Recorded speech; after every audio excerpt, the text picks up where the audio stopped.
Sifat-sifat setan. Banyak sekali ayat-ayat Al-Quran atau As-Sunnah menjelaskan tentang sifat-sifat setan yang selalu mengajak kepada kekufuran dan kejahatan, antara lain. 1. Moncong paruh setan membuat manusia lupa akan Allah. Sesungguhnya setan itu menaruh moncongnya di atas hati anak Adam, maka jika manusia ingat kepada Allah, berzikir, maka mundurlah ia, dan jika manusia lupa kepada Allah, dipatuklah hatinya. Hadis riwayat Ibnu Jauzi. 2. Setan membisikkan kejahatan pada telinga manusia. Firman Allah, katakanlah, aku berlindung kepada Allah Tuhan, yang menjaga manusia. Raja manusia, Tuhan manusia, dari kejahatan bisikan setan yang biasa tersembunyi, yang membisikkan kejahatan ke dalam dada manusia dari golongan jin dan manusia. Al-Quran Surat An-Nas ayat 1-6. 3. Setan menangis. Apabila anak Adam membaca surat As-Sajdah, lalu ia sujud, niscaya menyingkirlah setan sambil menangis dengan meratap, "Ah, celakalah aku." Anak Adam disuruh sujud lalu ia sujud maka ia mendapat surga, tetapi aku disuruh sujud maka membangkang, maka aku mendapat neraka. Hadis riwayat Ahmad, Muslim dan Ibnu Majah. 4. Setan kencing. Dari Ibnu Mas'ud ia berkata, diceritakan kepada Nabi Muhammad tentang seseorang laki-laki yang tidur hingga subuh. Sabdanya, itulah orang laki-laki yang dikencingi oleh setan pada kedua telinganya. Hadis riwayat Bukhari dan Muslim. 5. Setan tertawa. Apabila menguap salah seorang kamu dalam sholat, maka hendaklah ia tutup mulutnya sedapat mungkin dan jangan ia mengucapkan, "Ah," karena sesungguhnya yang demikian itu dari setan dan ia tertawa karenanya. Hadis riwayat Bukhari. 6. Setan mempunyai rambut dan jenggotnya kusut. Dari Athab bin Yasr ia berkata, telah datang laki-laki kepada Nabi Muhammad dalam keadaan kusut rambut dan jenggotnya, maka Rasulullah memberi isyarat kepadanya, seakan-akan disuruhnya membereskan rambut dan jenggotnya. Maka orang itu mengerjakannya, kemudian ia kembali. Maka Rasulullah bersabda, bukankah ini lebih baik daripada seseorang yang datang dengan kusut rambutnya seperti setan? Hadis riwayat Malik. 7. Setan menyilangkan jari tangan. Apabila salah seorang kamu berada di dalam masjid, maka janganlah sekali-kali menyilangkan jari-jari tangan, karena menyilangkan jari-jari tangan itu dari setan. Dan seorang kamu tetap dalam pahala solat selama ia berada di dalam masjid sehingga ia keluar darinya. Hadis riwayat Ahmad. 8. Setan masuk dalam aliran darah manusia.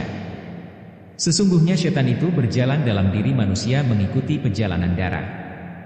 Oleh sebab itu, aku takut setan melontarkan suatu tuduhan atau suatu kejahatan dalam hatimu. Hadis riwayat Bukhari dan Muslim. 9. Setan takut pada orang yang sholat berjamaah. Jika ada 3 orang di desa atau di gunung yang tidak diadakan sholat berjamaah, niscaya mereka dikuasai oleh setan. Oleh sebab itu, hendaklah kamu berjamaah, karena sesungguhnya serigala tidak akan memakan kambing, melainkan yang terpisah sendiri dari rombongan. Hadis riwayat Abu Daud. 10. Hentakan kaki setan menyebabkan wanita istihadah. Dari Amnah bin Jasi bahwa ia keluar darah banyak dan deras dari kemaluannya, darah istihadah, lalu ditutup dengan kapas masih juga keluar dan ditutup dengan kain masih juga keluar. Rasulullah bersabda, sesungguhnya darah yang keluar deras itu ialah salah satu hentakan kaki dari hentakan-hentakan kaki setan. Hadis riwayat Ahmad, Abi Daud dan Tirmizi. 11. Setan menghadang di saf solat. Apabila salah seorang kamu solat dengan memakai batas, sutro, lalu ada seorang yang lewat di hadapannya, maka hendaklah ia menghalanginya. Tetapi jika orang itu enggan, maka boleh orang itu diperangi, karena dia itu tidak lain adalah setan. Hadis riwayat Bukhari dan Muslim. 12. Rasulullah menangkap dan mencekik setan. Ketika Nabi Muhammad akan melakukan sholat, lalu datang kepadanya setan hendak memutuskan syalatnya. Maka Nabi Muhammad menangkapnya lalu mencekiknya sehingga keluar air liurnya di atas tangannya. Dari Ibnu Qayyim. 13. Setan kentut. Apabila diseru untuk melakukan sholat, azan, maka mundurlah setan sampai terkentut sehingga ia tidak mendengar azan, maka apabila selesai azan ia kembali lagi. Dan apabila akan berdiri sholat, ikamat, ia mundur lagi dan apabila selesai ikamat, ia datang kembali. Al-Hadits, hadis riwayat Bukhari dan Muslim. 14. Setan menyelip di saf sholat yang renggang. Luruskan saf-safmu, rapatkan bahu-bahumu dalam sholat, dan berlaku lembutlah terhadap tangan-tangan saudaramu, dan tutuplah tempat-tempat renggang, karena sesungguhnya setan itu masuk pada celah-celahmu, bagaikan anak kambing yang menyelip di sela-sela induknya. Hadis riwayat Ahmad dan Tabrani. 15. Setan menghalangi khusyuk sholat. Dari Aisyah berkata, aku pernah bertanya kepada Rasulullah tentang menengok dalam sholat, maka sabda Nabi Shallallahu Alaihi Wasallam, itu adalah satu curian cepat yang dicuri setan dari hambanya. Hadis riwayat Bukhari, Ahmad, An-Nasai dan Abu Daud. Akan datang setan pada seseorang kamu dalam syalatnya, lalu setan mengingatkan kepadanya, keperluan begini dan begitu.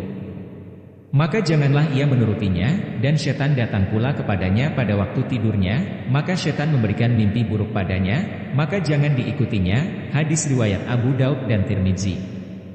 16. Setan membuat mimpi buruk.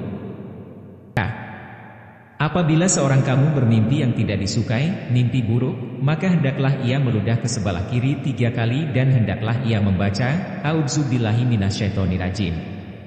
Dan hendaklah ia pindah dari lambungnya ketika hendak tidur yang ia sedang ada di atasnya. Hadis riwayat Muslim, Abu Daud, An-Nasai dan Ibnu Majah.